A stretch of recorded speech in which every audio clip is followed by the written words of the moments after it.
और हमारे महाराष्ट्र से यहाँ पर आए महाराष्ट्र विधानसभा में बीजेपी के चीफ व्हिप श्री आशीष शेलार जी, सभी हमारे मंचासीन महानुभाव और यहाँ पर मीडिया से आए हुए हमारे सभी बहनों और भाइयों,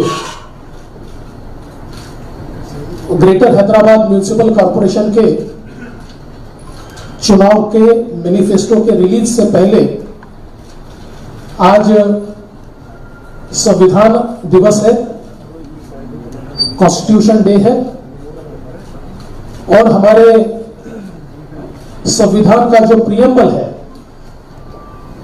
भारत रत्न डॉक्टर बाबा साहेब आंबेडकर जी ने भारत को इस कॉन्स्टिट्यूशन के माध्यम से जो डेमोक्रेसी दी और हर व्यक्ति को जो स्वातंत्र दिया, जो अधिकार दिया, मैं ऐसा मुरलीधर राव जी, श्री एन रामचंद्र राव, श्री पी सुधाकर रेड्डी, श्री विवेक वेंकट स्वामी जी, श्री जी परमेंद्र रेड्डी जी, श्री डी प्रदीप कुमार जी, कुमारी बंगारू श्रुति जी और हमारे महाराष्ट्र से यहाँ पर आए महाराष्ट्र विधानसभा में बीजेपी के चीफ व्हिप श्री आशीष शेलार जी, सभी हमारे मंचासीन महानुभाव और यहाँ पर मीडिया से आए हुए हमारे सभी बहनों और भाइयों,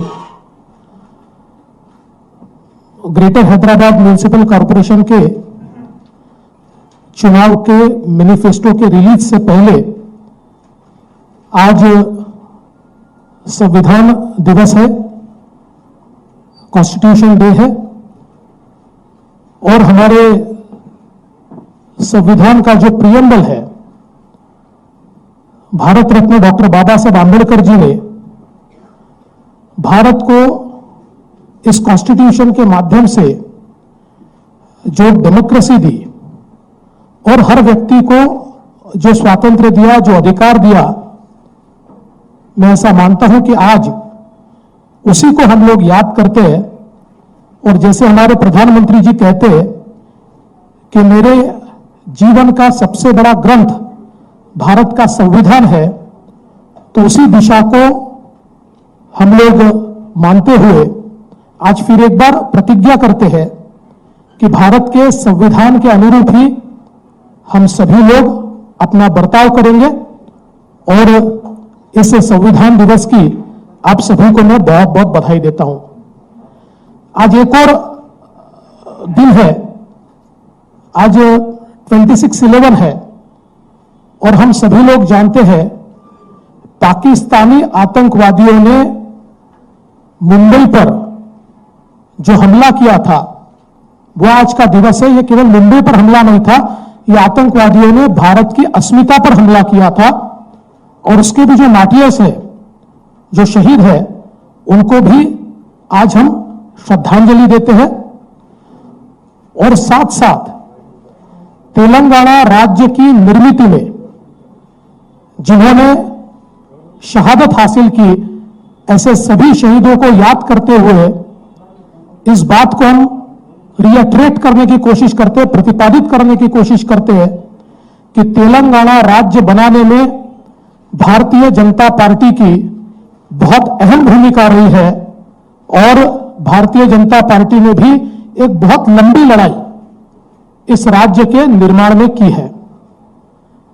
जहां तक हमारे मैनिफेस्टो का सवाल है, हमारे मैनिफेस्टो कमेटी के चेयरमैन ने आप सभी को बताया एक बहुत बड़ा कंसल्टेटिव प्रोसेस इस मैनिफेस्टो को तैयार करते समय किया गया है। यह मैनिफेस्टो लोगों की एस्पिरेशंस का रिफ्लेक्शन है। लोग क्या चाहते हैं, लोगों में जाकर लोगों की इच्छाओं को, आकांक्षाओं को हमने समझा है। कई और पार्टियों ने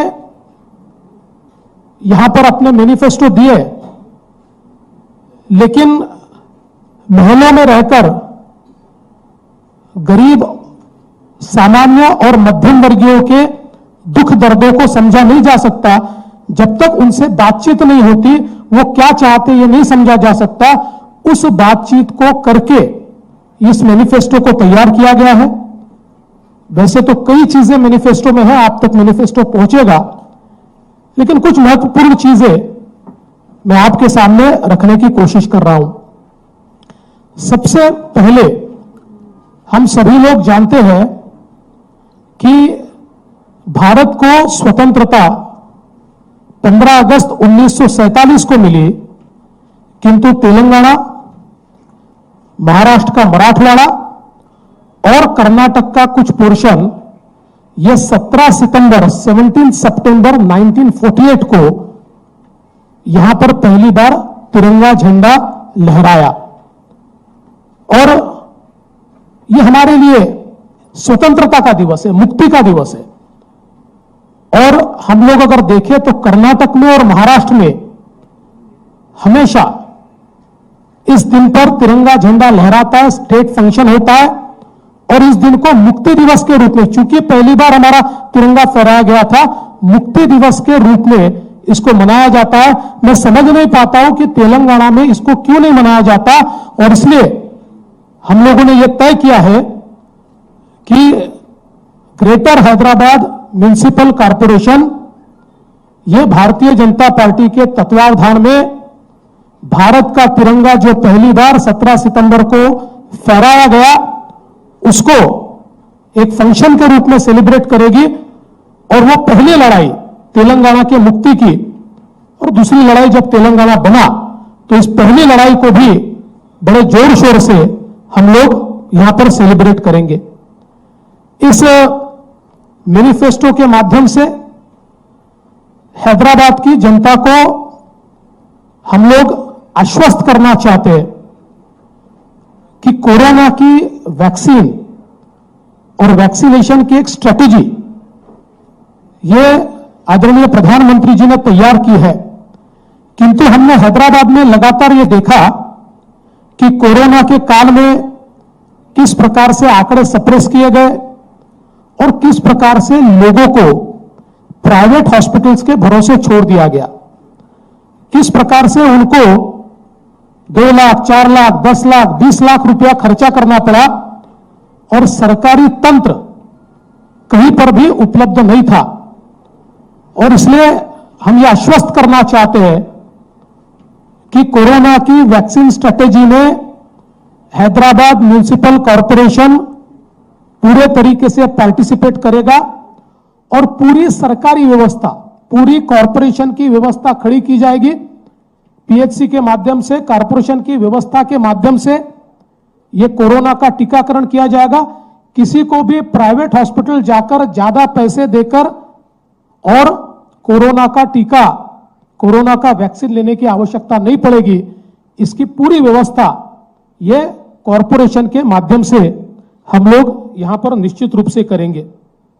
इसके साथ साथ हम लोगों ने यह भी तय किया है कि एलआरएस, आज 15,000 करोड़ रुपए का बर्डन एक प्रकार से लोगों के ऊपर डाला जा रहा है। We will scrap this LRS. आज केंद्र सरकार अलग अलग प्रोजेक्ट के माध्यम से एक सेक्टोरल अप्रोच लेकर स्मार्ट सिटी डेवलपमेंट में जो एक सेक्टर है, ऐसे सेक्टर्स को डेवलप करने के लिए पूरा पैसा देता है। टोटल आज आप देखिए जिन शहरों में स्मार्ट सिटी के प्रोजेक्ट्स चल रहे हैं, उनमें एक एक सेक्टर के प्रोजेक्ट्स ये चल रहा है, जिसमें वहां की जो सारी बेसिक एमिनिटीज है उसको एकदम अच्छे तरीके से तैयार किया जाता है। वहां के रोड्स हो, ड्रेनेज हो, सीवेज हो, लाइटिंग हो, सारी चीजें।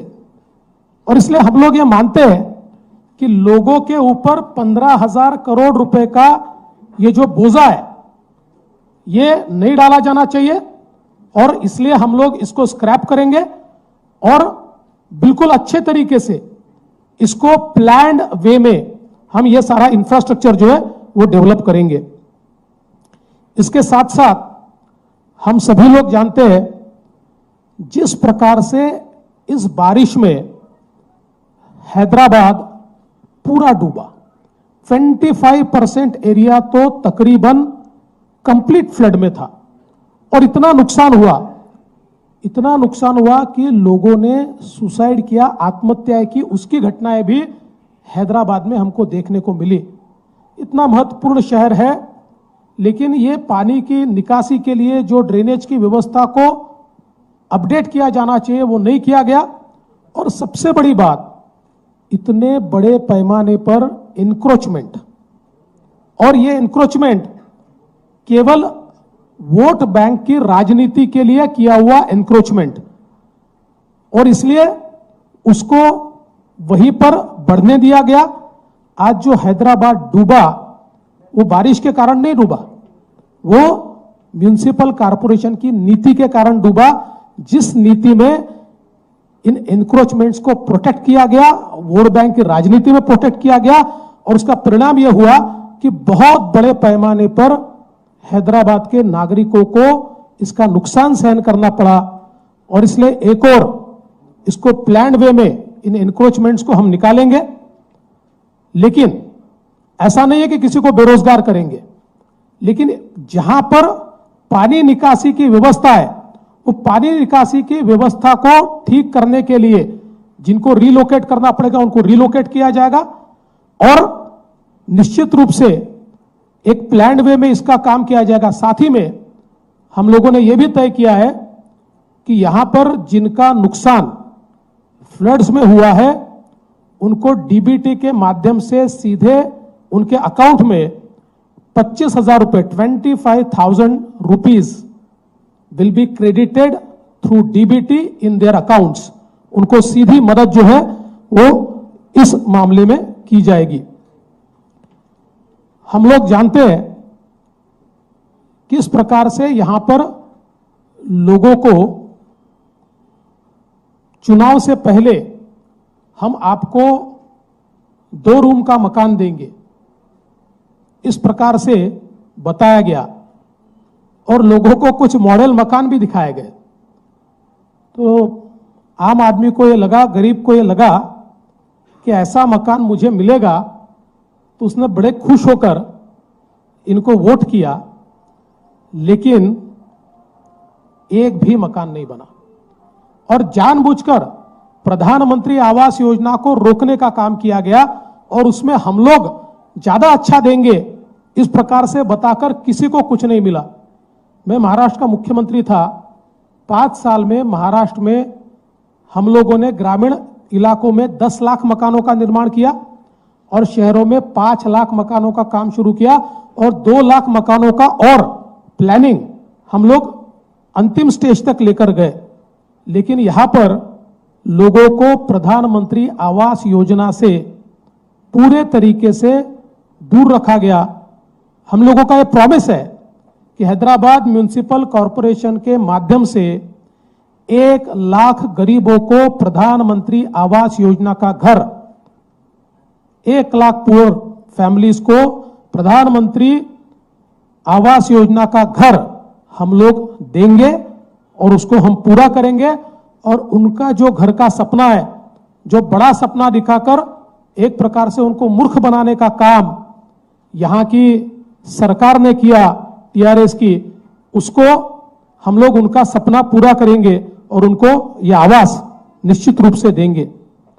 इसके साथ साथ हम लोगों ने यह भी तय किया है कि हमारी जो माताएं बहनें, हमारी महिलाएं हैं, उनको हमारा जो ट्रांसपोर्ट है, चाहे वो मेट्रो हो चाहे बस हो, इसमें हम लोग उनको फ्री ट्रैवल की परमिशन देंगे। और ये हमारे जो ट्रांसपोर्टेशन सिस्टम है, इसके साथ हम लोग एक एग्रीमेंट करके उसको जिस प्रकार से सब्सिडाइज करना है, उस हिसाब से हम लोग उसको सब्सिडाइज करेंगे, ताकि ये हमारे ट्रांसपोर्टेशन सिस्टम के ऊपर भी बहुत ज्यादा उसका बोझा न पड़े, और हमारी सारी महिलाओं को ये ट्रांसपोर्टेशन सिस्टम में फ्री ट्रैवल करने को मिले। ये भी हम लोगों ने यहां पर तय किया है। इसके साथ साथ हम लोगों का यह भी मानना है कि अब कोरोना के समय तो हम लोगों ने देखा कि ऑनलाइन एजुकेशन बहुत बड़े पैमाने पर हुआ, लेकिन जो गरीब है उनका क्या है, उन बच्चों का क्या होगा। और उसके साथ साथ आने वाले दिनों में सभी बच्चों को हम लोगों को ऑनलाइन जोड़ना पड़ेगा, और इसलिए हमने तय किया है कि सभी बच्चों को हम लोग फ्री टैब्स देंगे स्कूलों में, और उन टैब्स के माध्यम से हम लोग उनको सारे वर्चुअल वर्ल्ड से जोड़ेंगे। और उसके साथ साथ पूरे हैदराबाद में हम लोग जो हमारी कॉरपोरेशन की स्कूलें हैं या बाकी ऐसी महत्वपूर्ण जगह है, ऐसी सब जगह हम लोग हाई क्वालिटी वाईफाई उपलब्ध कराएंगे, ताकि टैब्स के माध्यम से और इस वाईफाई के माध्यम से वे लोग वर्चुअल वर्ल्ड से कनेक्ट हो पाए और अच्छी से अच्छी शिक्षा, क्वालिटी एजुकेशन वे लोग पाए।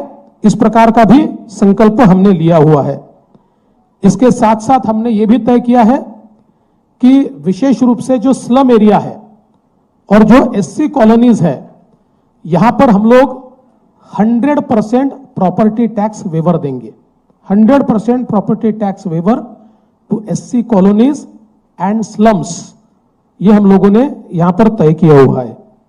इसके साथ साथ हम लोगों ने ये भी तय किया है कि 125 स्क्वायर यार्ड्स तक के जो प्लॉट्स है, इनके ऊपर जो घर बनेंगे उसको कोई चार्ज नहीं लगेगा।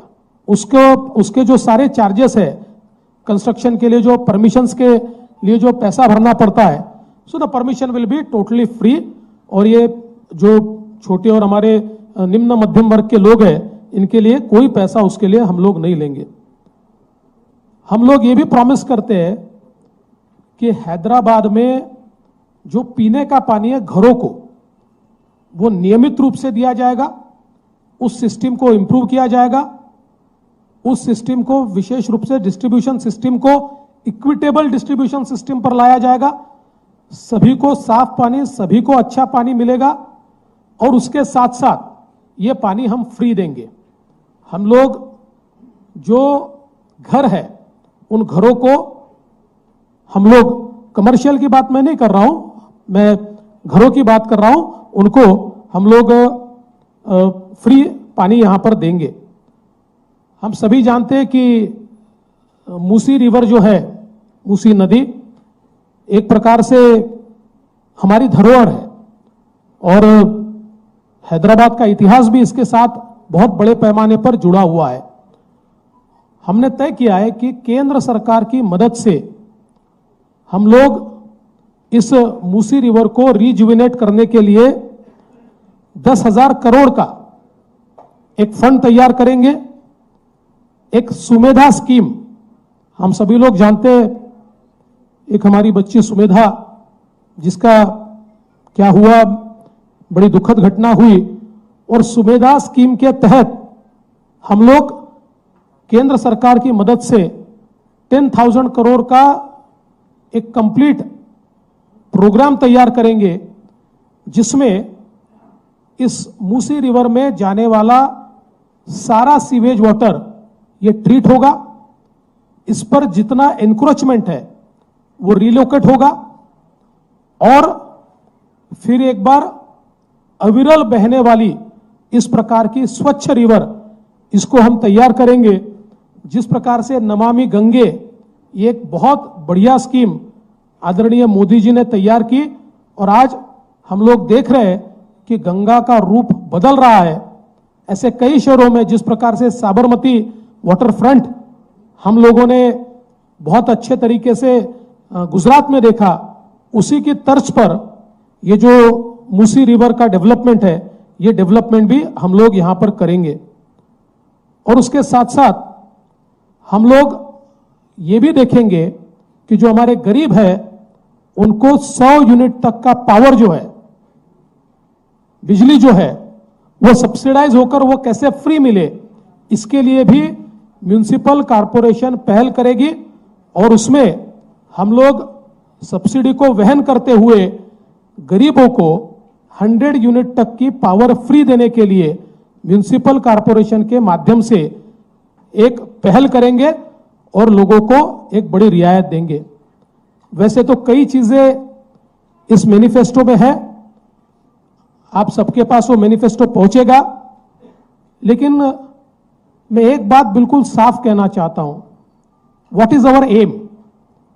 हमारा एम यह है, आज हैदराबाद को, ओल्ड सिटी को ओएसी ने और बची हुई सिटी को सीएम चंद्रशेखर राव साहब ने आपस में बांट लिया है, मानो ये उनकी प्राइवेट प्रॉपर्टी हो।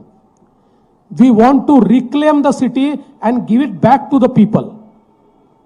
ये न ओएसी का शहर है, न ये चंद्रशेखर राव जी का शहर है। ये हैदराबाद की जनता का, ये तेलंगाना का शहर है। और इसलिए जो प्राइवेट प्रॉपर्टी इन्होंने बना के रखी है, we want to reclaim it and give it back to the people of Hyderabad. हम हैदराबाद की जनता को उसको वापस करना चाहते हैं। और उसी प्रकार से हमारा जो ग्रेटर हैदराबाद म्युनिसिपल कॉरपोरेशन है, ये ग्रेटर हैदराबाद म्युनिसिपल कॉरपोरेशन भी इन दोनों ने जॉइंट प्राइवेट प्रॉपर्टी के रूप में बांटा है। It is utilized only for their private gains. It is no more a public body. We want to make it a public body. हम उसको वापस जनता को समर्पित करना चाहते हैं। भारतीय जनता पार्टी के महापौर और जो मेंबर्स चुनकर आएंगे, ये सारे के सारे वहां ट्रस्टी होंगे, मालिक नहीं होंगे। They won't be the owners. एक ट्रस्टीशिप की भूमिका में हम लोग इस कॉर्पोरेशन को चलाना चाहते हैं, ताकि बहुत क्षमता है। आज सीवेज ट्रीटमेंट के माध्यम से हम लोग बड़े पैमाने पर पैसा कमा सकते हैं। आज हैदराबाद में ये देश की एक बहुत ही महत्वपूर्ण शहर है। और मैं ऐसा मानता हूं कि देश के, आज हम लोग जब विचार करते तो दिल्ली, मुंबई, कलकत्ता, मद्रास, इसके साथ साथ पहले इन 4 ही शहरों का नाम आता था। पर मैं ऐसा मानता हूं कि हैदराबाद हो, पुणे हो, ऐसे कई शहर है कि आज इन शहरों का नाम उनके साथ साथ शुमार होता है।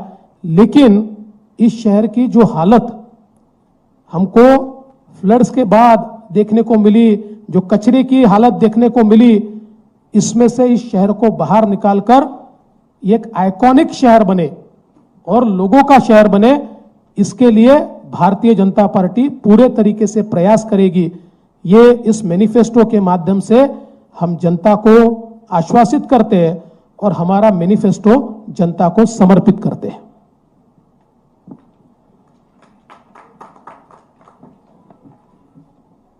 बहुत धन्यवाद sir. I request Karimnagar member of parliament మరియు తెలంగాణ బీజేపీ స్టేట్ ప్రెసిడెంట్ శ్రీ బండి సంజయ్ గారిని మేనిఫెస్టోలో ఉన్న ముఖ్యాంశాలు మీడియాకు తెలపాలని.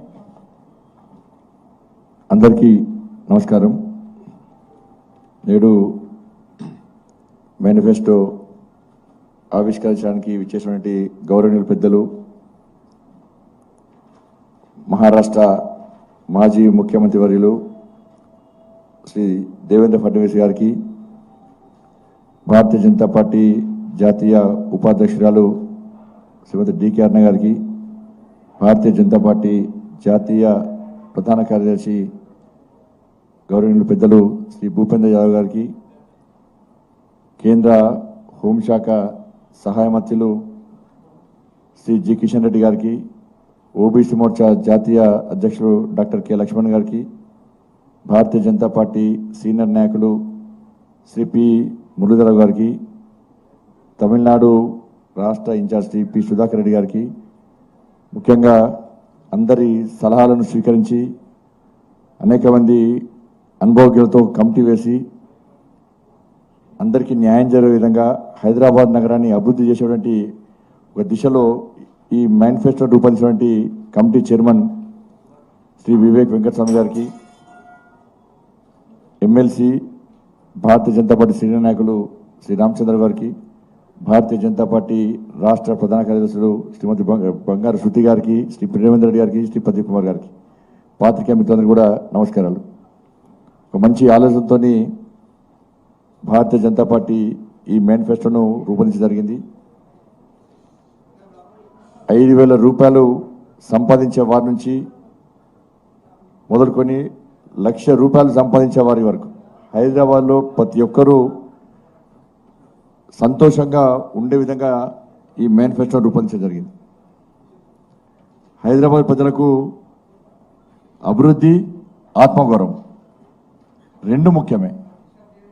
ఈ రెండింటిని ప్రతిబింబించే విధంగానే ఈ మేనిఫెస్టోను రూపొందించడం జరిగింది. దానిలోని వారు చెప్పినటువంటి ముఖ్య అంశాలను మీ ముందు ఇలా ప్రకటించే ప్రయత్నం చేస్తాను.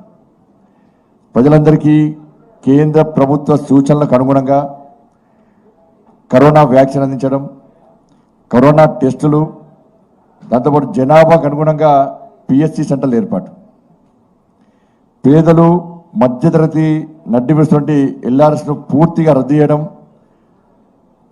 దాదాపు దీని ద్వారా 15,000 కోట్ల రూపాయలను ఆర్జించడానికి ప్రజలు నడ్డి విరిచే విధంగా చేసినటువంటి ప్రభుత్వం యొక్క టీఆర్ఎస్ పార్టీ ప్రభుత్వం యొక్క విధానాలకు వ్యతిరేకంగా దాన్ని పూర్తిస్థాయిలో రద్దు చేసి ఈ 15,000 కోట్ల రూపాయల భారం హైదరాబాద్ ప్రజల మీద పడకుండా విముక్తి కలిగించే విధంగా మేము ప్రయత్నం చేస్తాం. మొన్నటి వరదలో నష్టపోయినటువంటి బాధితులకు ప్రతి ఇంటికి 20,000 రూపాయల చొప్పున నేరుగా వాళ్ళ అకౌంట్లో జమ చేసే విధంగా ఇవాళ ప్రయత్నించడం ఈ మేనిఫెస్టో రూపొందించడం జరిగింది. అర్హులందరికీ ప్రధానమంత్రి ఆవాస్ యోజన కింద గృహ నిర్మాణం. ఇప్పుడే వారు చెప్పారు, భారతీయ జనతా పార్టీ పాలిత రాష్ట్రాల్లో, భారతీయ జనతా పార్టీ అధికారంలో ఉన్నటువంటి ప్రాంతంలో ప్రధానమంత్రి ఆవాస్ యోజన కింద పూర్తి స్థాయిలో గృహ నిర్మాణాలు జరుగుతున్నాయి. కాబట్టి దాన్ని దృష్టిలో ఉంచుకొని ఈ హైదరాబాద్లో కూడా అర్హులందరికీ ప్రధానమంత్రి ఆవాస్ యోజన కింద గృహ నిర్మాణాలు చేపట్టడం, మెట్రో రైలు, సిటీ బస్సుల్లో మహిళలకు ఉచితంగా ప్రయాణం చేసే విధంగా సౌకర్యం కల్పించడం, గ్రేటర్ పరిధిలోని ప్రభుత్వ పాఠశాలల విద్యార్థులకు ఉచిత ట్యాబ్లు, ఆన్లైన్ క్లాసులకు వీలుగా బస్తీల్లో ఉచితంగా వైఫై, దాంతోపాటు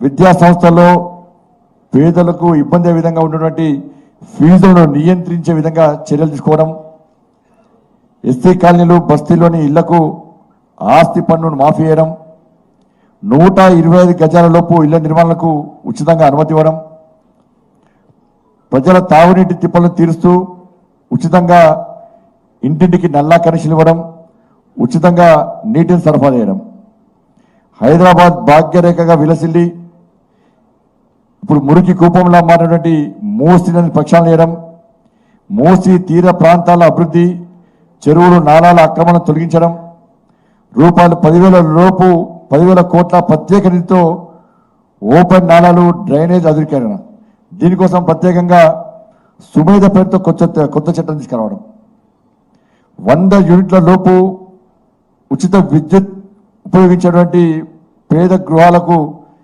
ఫ్రీగా విద్యుత్ అందించడం, కుల వృత్తులకు ఉచిత విద్యుత్తు మరియు రుణ సదుపాయం కల్పించడం, ఇవన్నీ కూడా ముఖ్యమైన విషయాలను ఈరోజు మీ మీద ప్రకటించడం జరిగింది. భారతీయ జనతా పార్టీ దాదాపు దేశవ్యాప్తంగా 80% పైగా మున్సిపాలిటీలో భారతీయ జనతా పార్టీ పాలన కొనసాగిస్తూ ఉన్నది. ఈ అన్ని మున్సిపాలిటీలో, కార్పొరేషన్ నగరాల్లో ప్రత్యేకంగా మేనిఫెస్టో రూపొందించడం, ప్రజలకు అనుగుణంగా ప్రజల అవసరాలను గుర్తించి మేనిఫెస్టో రూపొందించడం వల్లనే, దానికి అనుగుణంగా పాలన కొనసాగించడం వల్లనే వాళ్ళ 80% పైగా మున్సిపాలిటీలో, కార్పొరేషన్లో భారతీయ జనతా పార్టీ అధికారంలో ఉందంటే వాళ్ళ తెలంగాణ రాష్ట్రంలోని భాగ్యనగర్ ప్రజలకు మేము అప్పీల్ చేస్తూ ఉన్నాం. అభివృద్ధి జరగాలంటే వాళ్ళ భారతీయ జనతా పార్టీకి అవకాశం ఇవ్వండి. అన్ని పార్టీలకు అవకాశం ఇచ్చారు. ఒక్కసారి భారతీయ జనతా పార్టీకి అవకాశం ఇవ్వండి. మీ ముందుటువంటి మేనిఫెస్టోను పూర్తి స్థాయిలో అమలు చేసే విధంగా, మీకు అండగా ఉండే విధంగా ఇలా భారతీయ జనతా పార్టీ ఈ మేనిఫెస్టో రూపొందించింది మీ ముందుకు వస్తున్నది. కేంద్రంలో భారతీయ జనతా పార్టీ అధికారంలో ఉంది. అభివృద్ధి చేసేటువంటి అవకాశం మాకు ఇవ్వండి. అన్ని పార్టీలకు అవకాశం ఇచ్చారు. ఈసారి భారతీయ జనతా పార్టీకి అవకాశం ఇవ్వాలని కోరుతా ఉన్నాం. మేము గతంలో అనేక పార్టీలు ఇదే విధంగా మేనిఫెస్టో రూపొందించినాయి. మొన్న తెలుసు టీఆర్ఎస్ పార్టీ గతంలో ఇచ్చిన హామీలను ఏ ఒక్కరు కూడా కనీసము దాని సమస్యలను పరిష్కరించి దాన్ని అమలు చేసిన దాఖలాలు. చివరకు టీఆర్ఎస్ పార్టీ వెబ్సైట్ నుంచి కూడా ప్రజలు ఈ ఎన్నికల సందర్భంగా టీఆర్ఎస్ పార్టీ నాయకులు వస్తే ప్రశ్నిస్తారు, నిలదీస్తారు, అడ్డగిస్తారు అని చెప్పి భయంతో వాళ్ళ వెబ్సైట్ నుంచి కూడా టీఆర్ఎస్ పార్టీ మేనిఫెస్టోను ఇలా డిలీట్ చేసిందంటే తీసేసిందంటే వాళ్ళు ఇచ్చిన మేనిఫెస్టో వాళ్ళకే నమ్మకం లేదు అని చెప్పి విషయాన్ని ఇలా తెలంగాణ భాగ్యనగర ప్రజలకు స్పష్టం చేస్తున్నాం. మేము తప్పకుండా తప్పకుండా ఇది మీకోసం రూపొందించినటువంటి మేనిఫెస్టో, మార్పు కోసం రూపొందించిన మేనిఫెస్టో. కాబట్టి ఒక్కసారి భారతీయ జనతా పార్టీ మీకోసం రూపొందించినటువంటి మేనిఫెస్టోను గుర్తించడానికి చదవండి. భారతీయ జనతా పార్టీకి అవకాశం ఇవ్వాల్సిందిగా ఈ వేదిక ద్వారా భాగ్యనగర ప్రజలకు విజ్ఞప్తి చేస్తూ అన్ని వర్గాల ప్రజలను దృష్టిలో ఉంచుకునే దీన్ని రూపొందించడం జరిగింది. తప్పకుండా మీరందరూ ఈ ఎన్నికల్లో భారతీయ జనతా పార్టీని గెలిపిస్తారని చెప్పి అవకాశం ఇస్తారని చెప్పి అందరికీ విజ్ఞప్తి చేస్తూ సెలవు తీసుకుంటాను. భారత్ మాతాకి జై. ధన్యవాదాలు సార్. ఇప్పుడు మీడియా ఏదైనా ప్రశ్నలు అడగాలనుకుంటే అడగవచ్చు. మైక్ తీసుకెళ్ళండి. మైక్ తీసుకెళ్ళండి.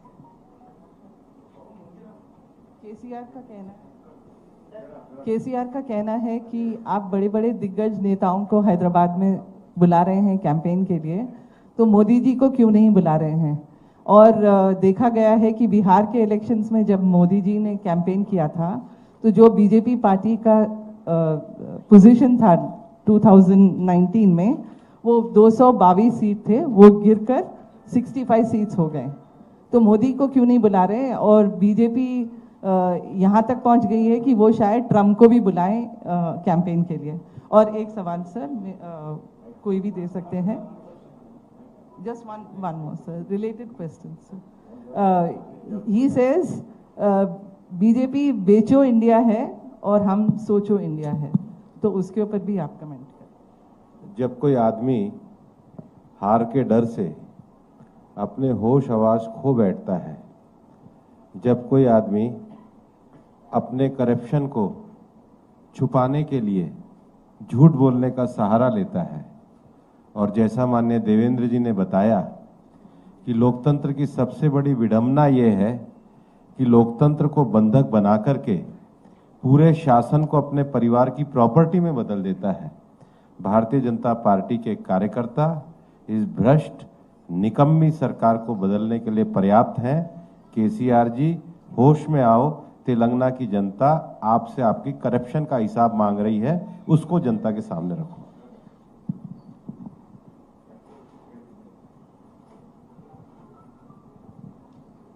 కిషన్ రెడ్డి గారు, సిల్వేరి శ్రీశైలం మా న్యూస్ నుండి అండి. కేసీఆర్ గారు నిన్న ఒక ప్రెస్ స్టేట్మెంట్ రిలీజ్ చేశారు. హైదరాబాద్ నగరంలో కొన్ని పొలిటికల్ పార్టీలు కమ్యూనల్ డిస్టర్బెన్స్ చేయడానికి ప్రయత్నం చేస్తున్నాయి, వాళ్ళకు కాన్ఫిడెన్స్ సోర్సెస్ ఉన్నాయంటని చెప్పారు. ఈరోజు డీజీపీ 3 కమిషనర్లు కూడా దాని మీద ప్రెస్ కాన్ఫరెన్స్ పెడుతున్నారు. అవి ఏ పార్టీలు, వాళ్ళ దగ్గర ఉన్నటువంటి సోర్స్ ఏంటి? అది ముఖ్యమంత్రి గారే చెప్పాలి. అది సోర్స్ ఏంటో ముఖ్యమంత్రి గారే చెప్పాలి. ముఖ్యమంత్రి గారు ఒక చీఫ్ మినిస్టరు. ఈరోజు ఎన్నికల్లో లబ్ధి పొందడం కోసం అధికారులందరినీ కూడా పిలిచి మీటింగ్ పెట్టి ఈ రకంగా బయటికి చెప్పారు. అది రాష్ట్ర ప్రభుత్వ బాధ్యత, ముఖ్యమంత్రి బాధ్యత. ఎవరు ఈ రకంగా మరి ఇక్కడ గొడవను సృష్టించేటువంటి ప్రయత్నం చేస్తున్నారో ముఖ్యమంత్రి చెప్పాల్సినటువంటి అవసరం ఉంది. మీడియా వాళ్ళకి ఒక మనవి, మేనిఫెస్టో మీద దయచేసి ప్రశ్నలు అడగండి. किशन जी, इसका हिंदी में भी अगर जवाब दे दें. और बीजेपी के लीडर्स पे अभी हैदराबाद पुलिस ने तेजस्वी सूर्या के ऊपर भी केस बुक किया हो, उनके उस्मानिया यूनिवर्सिटी के विजिट के ऊपर. तो ये जो सीएम साहब बोल रहे हैं कि कुछ लोग डिस्टर्ब करने की कोशिश कर रहे हैं, कम्युनल सेंटिमेंट भड़काने की कोशिश कर रहे हैं, और बीजेपी के लीडर्स पे केसेस बुक हो रहे हैं, इसको कैसे देख रहे हैं आप? देश के गृह राज्य मंत्री भी हैं.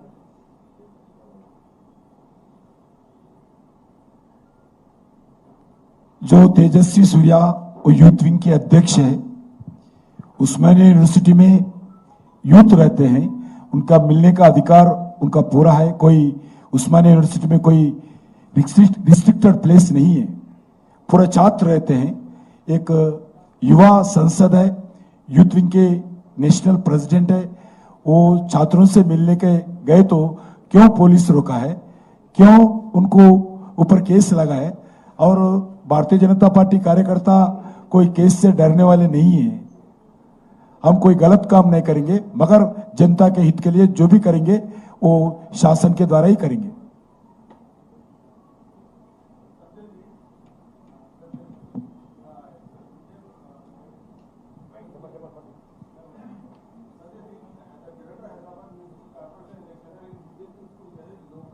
के बजाय नेशनल पॉलिटिकल इशू बना के नेशनल इलेक्शन के रूप दे दिए, बल्कि इलिगेशन है क्योंकि जीएचएमसी के तो लोकल इशू को नेग्लेक्ट कर रही है बीजेपी। बोल మరి ఢిల్లీ పార్టీ గల్లీ పార్టీ, ఢిల్లీ నుంచి గల్లీ దాకా ఉన్న సమస్యలు కూడా ప్రస్తావిస్తాం.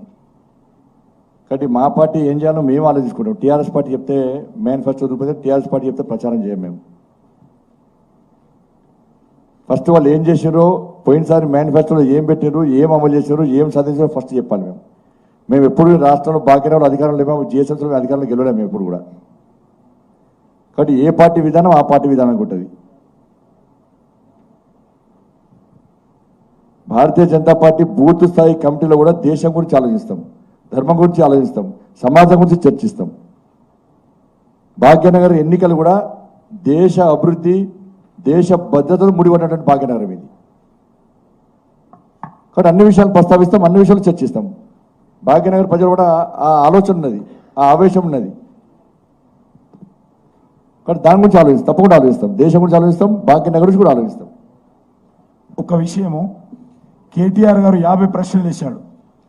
50 प्रश्न केसीआर हमारा पार्टी को दिया है.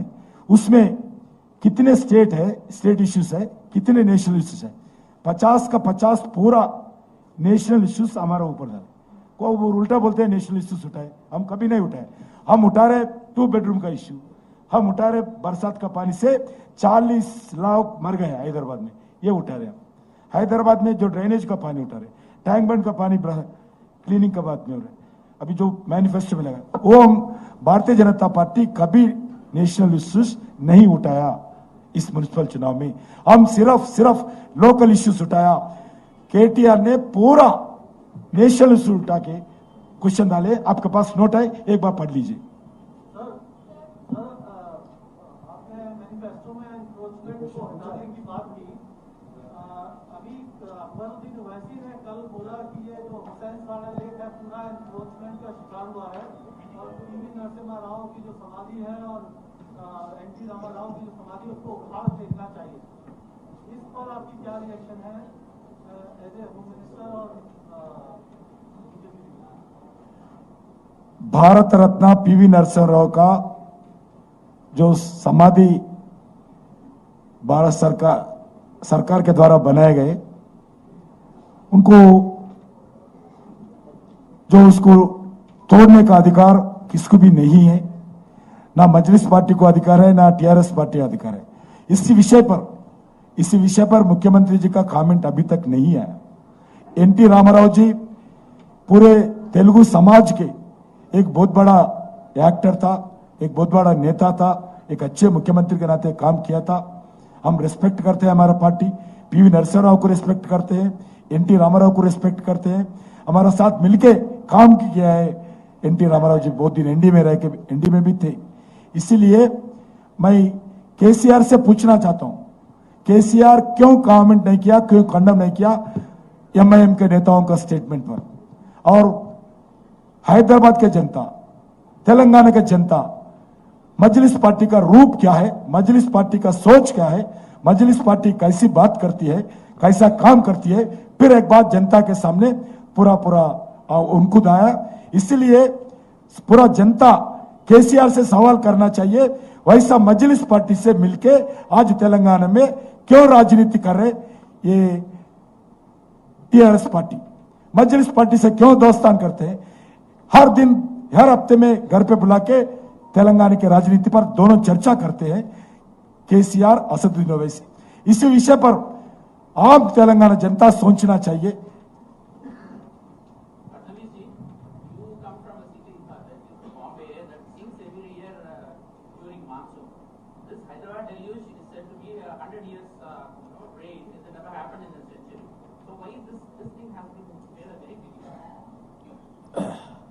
देखिए, दोनों शहरों में अंतर यह है कि मुंबई ये समुद्र के किनारे पर है, तो जब हाई टाइड होता है उस समय और टॉरेंशियल रेन्स होते हैं, ऊपर से पानी आता है और पानी शहर के बाहर नहीं जा सकता, उसको पंप आउट करना पड़ता है। लेकिन वहां पर भी हमने ये कहा है कि अगर वहां की म्युनिसिपल कॉरपोरेशन बीजेपी लीड करती तो अभी तक हमने सारे के सारे पंपिंग स्टेशन बना दिए होते। मैं जब सीएम था उस समय मैंने केंद्र सरकार से जो पंपिंग स्टेशंस अटके हुए थे उन पंपिंग स्टेशंस की सारी परमिशंस और सारे क्लियरेंसेस उस समय लाए। तो मुझे लगता है कि वहां की और यहाँ का कंपैरिजन इसी एक कारण से नहीं हो सकता है।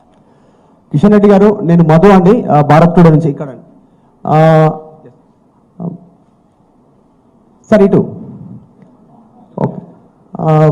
హైదరాబాద్లో రోహింగ్యాలు లేరు అని చెప్పేసి టీఆర్ఎస్ సంబంధించిన వాళ్ళు చెప్తా ఉన్నారు. నిన్న మంత్రి కూడా మాట్లాడారు, తలసాని శ్రీనివాస్ యాదవ్ గారు. అసలు రోహింగ్యాలు ఎంతమంది ఉన్నారు హైదరాబాద్లో, మీ దగ్గర ఏమైనా లెక్క ఉందా? మీకు ఒకటి క్వశ్చన్, ఇంకో దీనికి రిలేటెడ్ క్వశ్చన్ ఒకటి బండి సంజయ్ గారికి. సార్ బండి సంజయ్ గారు, ఓల్డ్ సిటీ డెవలప్మెంట్ 400 సంవత్సరాల నుంచి ఓల్డ్ సిటీ డెవలప్మెంట్ లేదు అని చెప్పారు. ఈసారి ప్రత్యేకంగా ఫండ్ ఇస్తామంటున్నారు మీరు. అసలు సీఎం కేసీఆర్ ఓల్డ్ సిటీకి రావాలంటేనే పర్మిషన్ తీసుకొని రావాలి అనేది ఎంఐఎం వాళ్ళు చెప్తున్నారు. సార్ మీరు చెప్పిన తర్వాత మీరు ఈ విషయం పైన ఎట్లా మీరు డెవలప్ ఎట్లా చేస్తారు, ఎట్లా పోతారు ఓల్డ్ సిటీకి? హైదరాబాద్లో రోహింగ్యాస్ ఉన్నారు. రాష్ట్ర ప్రభుత్వము లిఖితపూర్వకంగా కేంద్ర ప్రభుత్వానికి వివరాలు పంపింది. మా కేంద్ర ప్రభుత్వం ద్వారా పూర్తి సమాచారం ఉంది హైదరాబాద్లో రోహింగ్యాస్ ఉన్నారని. కాబట్టి మేము ఎప్పటికప్పుడు దాని మీద దేశవ్యాప్తంగా కొన్ని ప్లేస్లలో రోహింగ్యాస్ ఉన్నారు, దాని మీద మేము ఎప్పుడు సమీక్ష చేస్తున్నాం, వివరాలు సేకరిస్తున్నాం. దానిపైన సరైన సమయంలో రాష్ట్ర ప్రభుత్వానికి దానికి సంబంధించినటువంటి నిర్ణయం తీసుకుంటాం. హలో, ముఖ్యమంత్రి ఓల్డ్ సిటీ రావాలంటే, ఓల్డ్ సిటీకి రావాలంటే ముఖ్యమంత్రి గారు కూడా పర్మిషన్ తీసుకోవాలంటే మేము అదే భాగ్యాన్ని ప్రజలు సూచిస్తా ఉన్నాం. ఎంఐఎం కనుక మేరైతే ఈ రాష్ట్రంలో 2 ముఖ్యమంత్రులు కాబోతున్నారు, 2 జెండాలు ఎగరబోతున్నాయి. దీన్ని భాగ్యాన్ని ప్రజలు స్వాగతిస్తారా? ఎంఐఎం పార్టీకి అవకాశం ఇద్దామా? ఇది ఆలోచించాల్సిన. దాన్ని ముఖ్యమంత్రిగా స్పందించాలి, టీఆర్ఎస్ పార్టీ స్పందించాలి. టీఆర్ఎస్ పార్టీ ఎందుకు ఖండించలేకపోతుంది, ఎందుకు భయపడుతున్నది? అభివృద్ధి విషయంలో ఇవాళ ఓవైసీ గారు ముఖ్యమంత్రి గారు చాలా సందర్భాలు కలుసుకుంటారు, అర్ధరాత్రి కలుసుకుంటారు, మధ్యాహ్నం కలుసుకుంటారు, పొద్దున కలుసుకుంటారు. వేరే ఎవరు ఇద్దరు మాత్రం పక్కా కలుసుకుంటారు. కలుసుకున్నప్పుడు ఇన్నిసార్లు కలుసుకున్నప్పుడు హైదరాబాద్ ఓల్డ్ సిటీలో ఎందుకు కంపెనీలు, ఐటీ కంపెనీలు వస్తలేవు? హైటెక్ సిటీ అభివృద్ధి చెందుతున్నది, కొండాపూర్ అభివృద్ధి చెందుతున్నది, పటాన్చెరు అభివృద్ధి చెందుతున్నది. మరి ఓల్డ్ సిటీ ఎందుకు అభివృద్ధి చెందుతుందని చెప్పి ఎందుకు వీళ్ళిద్దరు మాట్లాడుకుంటూ చర్చించుకోవట్లేదు? దానికి స్పందన చెప్పాలి.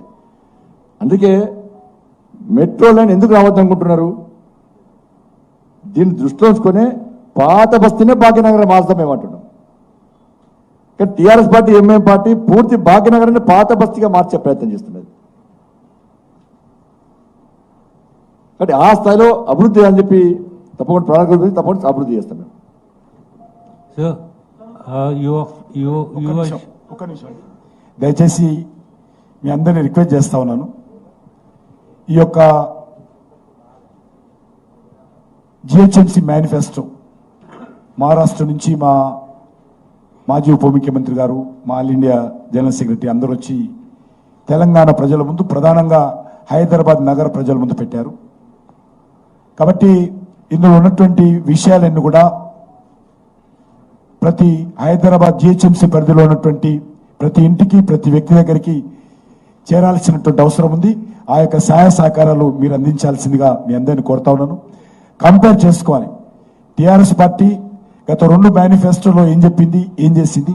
ఈరోజు భారతీయ జనతా పార్టీ హైదరాబాద్ ప్రజలకు అవసరం ఉన్నటువంటి మేనిఫెస్టో ఏ రకంగా పొందుపరిచింది. కాబట్టి ఇది చేరాల్సినటువంటి అవసరం ఉంది. కేసీఆర్ ఏమో రాజనీతి చేయాలనుకుంటున్నారు, టీఆర్ఎస్ పార్టీ మేమేమో గుడ్ గవర్నెన్స్ చేయాలనుకుంటున్నాం హైదరాబాద్ నగరంలో.